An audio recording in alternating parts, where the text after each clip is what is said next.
It's good to see you today. I appreciate you tuning in as we open up God's Word together. Today we're going to be thinking about the man who would tell the Lord that he wanted to see. We're going to be thinking about blind Bartimaeus is the individual's name. Our account today comes from Luke chapter 18, if you'd like to follow along with us. In Luke chapter 18, verse 35 says, "Then it happened, as he was coming near Jericho," and the Lord is very near to coming into Jerusalem. And we'll mention that here at the tail end of our brief study today. But here, as he was coming near Jericho, a certain blind man sat by the road begging, and hearing a multitude passing by, he asked what it meant. So they told him that Jesus of Nazareth was passing by. And he cried out, saying, "Jesus, Son of David, have mercy on me." Then those who went before warned him that he should be quiet, but he cried out all the more, "Son of David, have mercy on me." So Jesus stood still and commanded him to be brought to him. And when he had come near, he asked him, saying, "What do you want me to do for you?" And he said, "Lord, that I may receive my sight."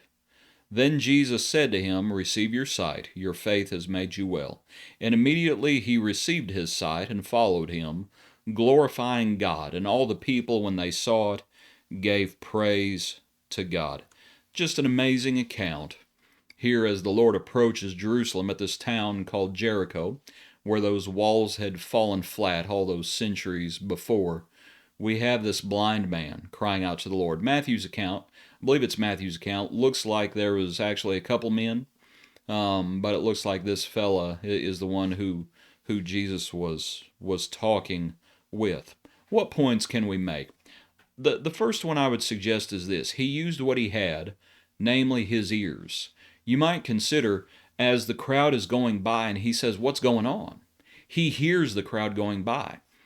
He asks this question, "What's happening?" And they say, "It's Jesus of Nazareth."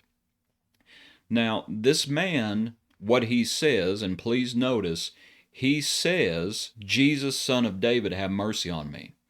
That idea of Son of David, that means that is a messianic phrase. Messianic, however you pronounce it, doesn't matter. He's recognizing Jesus as the Messiah. Now, here's my point. How did he know that Jesus was the Messiah? How did he know that Jesus of Nazareth had the power to give him back his sight? How did he know that Jesus of Nazareth was the one that he should cry out for mercy towards? He had used what he had. No, he had not seen Jesus before, but he had heard about Jesus before. He used what he had. We might consider it. So it's a good lesson from this account. We need to use what the Lord gives us. We cannot use what he does not give us. But what he does give us, we better use. And this fella, blind Bartimaeus, he may have been blind, but he could hear. And he had heard about Jesus. He also used what he had, namely his voice. He cried out. He cried out is what it says. And he's actually, to look at the tail end of the count, immediately he received his sight and followed him, glorifying God. So he uses his voice as he cries out initially, and he uses his voice after the healing as well. And it's the same point, frankly, as our first point. He used what he had. He used what he had.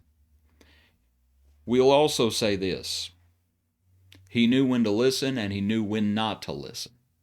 All those people going forward, right, the ones who are leading the crowd, when he cries out what he cries, when he says, "Jesus, Son of David, have mercy on me," all those who went before warned him that he should be quiet, but he cried out all the more. He knew how to listen, and he knew how not to listen. And that is an invaluable lesson that we must all learn. There's a time where we better listen to those around us.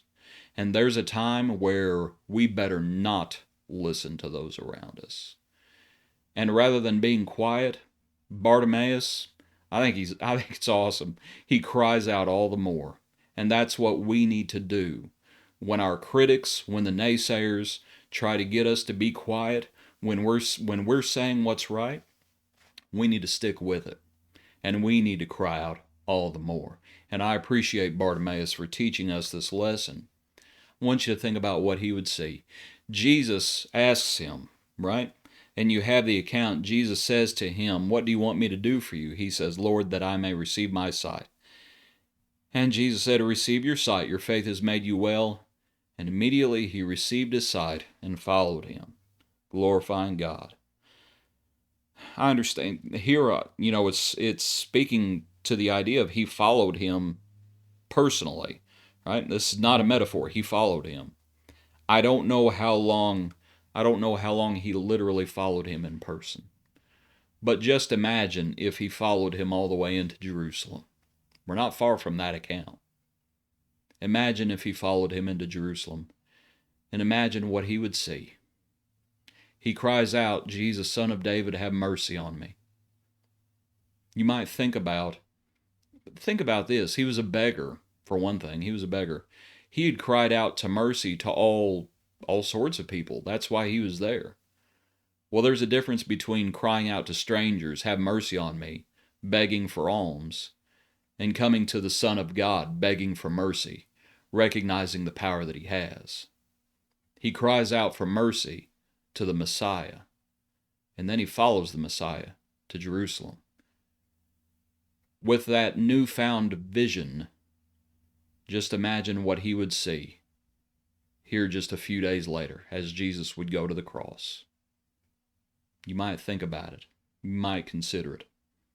The horrors of Calvary as the Son of God, as the Son of Man would die, the Son of God on the cross.